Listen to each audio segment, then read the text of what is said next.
full of my patron's underwear. And when on a Wednesday I am asked, I say, well, in the woods I ran as naked as a snake and as black as an iron cooking pot. I would eat clay and the hot red hearts of sparrows. I would sleep in deep beds of brown leaves and bracken, and I would fly through the air as a squirrel does, its wings of fur and flesh stretched out like sails.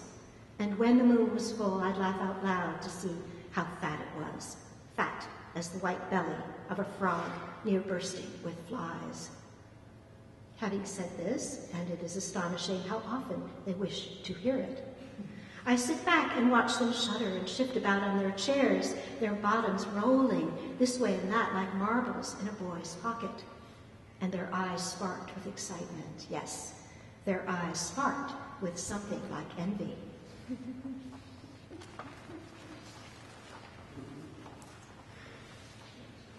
I very rarely do this. I usually write from the imagination or something spurred, as that one was, by a bit of fascinating historical stuff.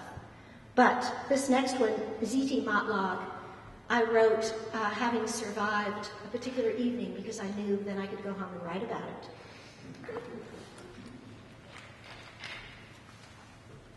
It is a work of realism. Z.T. Motlog. This story takes place in a garden. I have great affection for gardens, and this one was no exception. It was more of a backyard than a garden, but it had a number of mature crab apple trees flaunting vivid pink blossoms. Beneath the back porch light, daffodils were rioting. My hostess's young guests were beautiful and eager to get drunk. In one corner of the porch was a large tub packed with iced beer, and in the other sat Z.T. Motlog, a pleasant enough-looking woman of middle age. We were introduced. Middle-aged myself, I responded to her overtures, although her eyes were tearing because something or other had just moved her. She was, I discovered within moments, easily moved. It is, she gasped good-naturedly, because of faulty plumbing, she repeated, dabbing her eyes with a very damp sleeve. Yet, as I would soon find out, and this despite myself, before I longed to flee, if her plumbing ran away with her, the cosmos was in her control.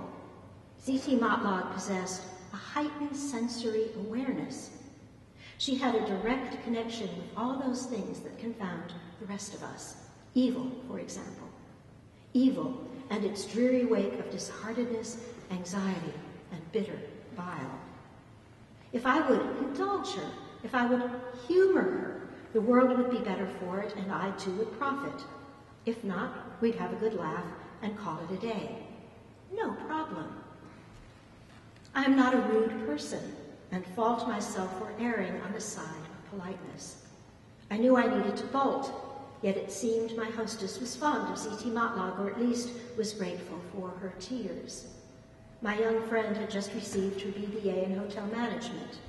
Her first job, a real plum, was in Bombay. Z.T. Motlog feared the change would be hard on her, knew it would be hard. Change is hard.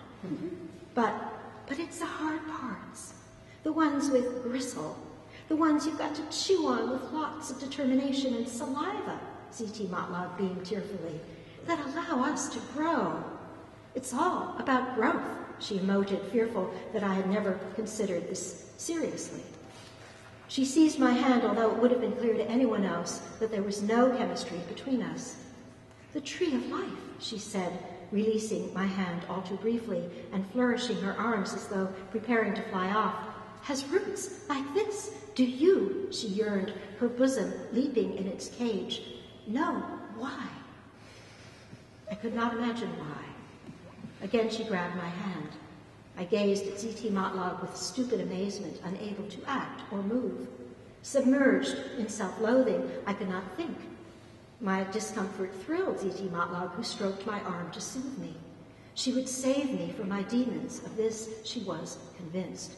She would radiate healing vibrations, and she would weep. The weeping had already begun. It's because of suffering. Suffering, said Ziti Matlog, makes those roots and branches grow.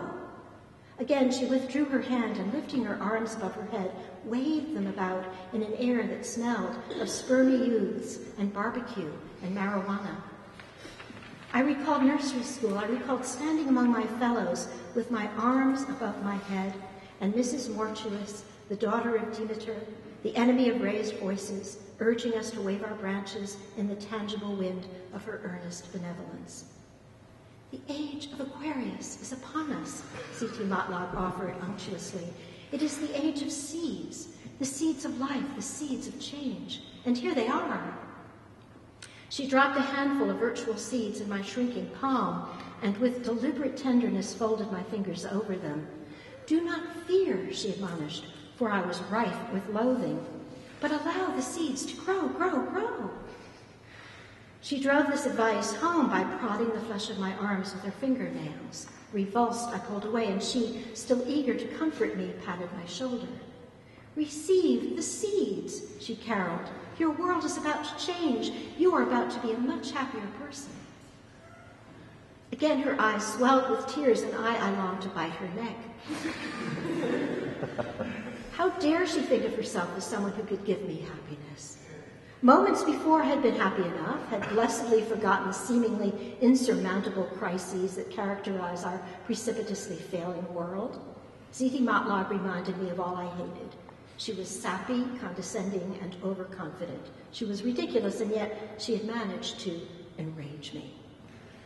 Everybody wants to grow, she pouted, ignoring my look, and so do you. Can you feel it? Why don't you leave me alone? I said then. Stunned, Ziti Matlog's eyes dried up. You don't want the seeds, she marveled. Whatever. Someone else will know their value. Deeply resentful, she began to wail. No wonder things are such a mess. I feel sorry for you. She blushed in a trembler of temper, so fearful of change. I'm not fearful of change, I cried. Who gave you permission to mother me? I don't want your blasted seeds or your platitudes, and I don't want your goddamn tears. I stood up, yet did not turn away, somehow mesmerized by the herring pond that was Ziti Matlog, her girth perhaps, her certitudes.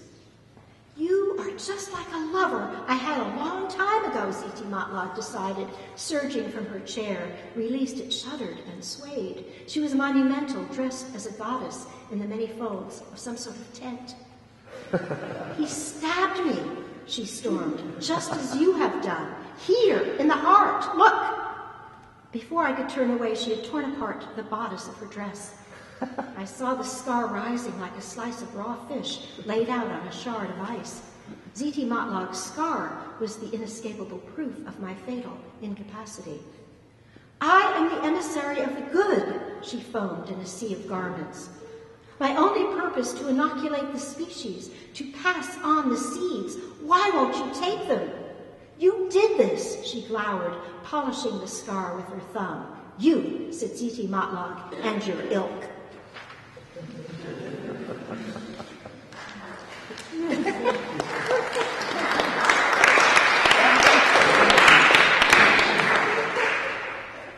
She's ubiquitous, isn't she? Okay, this one I just finished, so I never do this. This is so much fun. It's like, dare I do this?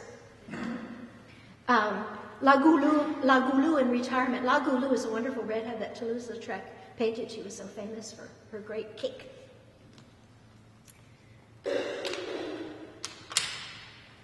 Once La Goulou got old and fat, ces messieurs no longer risked losing their hats for a glimpse of her chatte, although only instants before, or so it seems, so many had leaned precariously close to the stage. How many silk hats has she set soaring above the dressed supper tables, and later, after her own supper, how many times has she seen a trouser fly hastily unbuttoned, and a cock, its dressed head as violet as her own deep vulva, greet her with a wink? How many cocks leaping into her shot as through a hoop of fire? The bright jewels tossed at her feet,